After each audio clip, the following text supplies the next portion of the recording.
আসসালামু আলাইকুম। কেমন আছেন সবাই? আজকে রাতের গল্পটা শোনার আগে চারপাশের আলো নিভিয়ে দিন।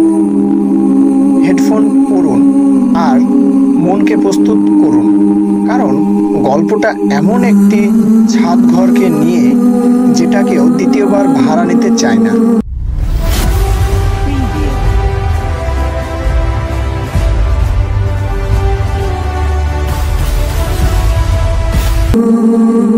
সময়টা 2023।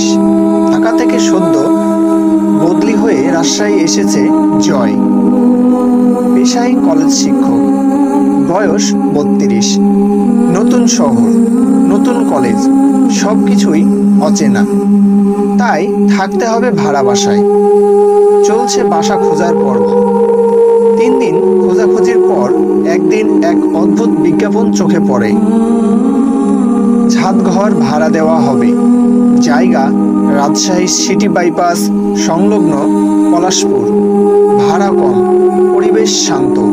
শর্ত আছে, রাত 10টার পর ছাদে যাওয়া নিষেধ। জয় হাসে, এ আবার কেমন শর্ত? তবে ভাড়া কম হওয়ায় বাসাটা দেখতে যাই। পলাশপুর শহরের একদম শেষে, কিছুটা নিরিবিলি এলাকা। বাসাটা 3 তলা, ছাদের একটা ছোট্ট ঘর। দেখতেই মনে হয় যেন আলাদা জগৎ। মালিক এক বৃদ্ধা, মুখে হাসি থাকলেও চোখে অদ্ভুত খালি ভাব। মালিক বলল, ছাদ ঘরটা অনেকেই নিতে আসে, কিন্তু 1 মাসের বেশি কেউই থাকে না।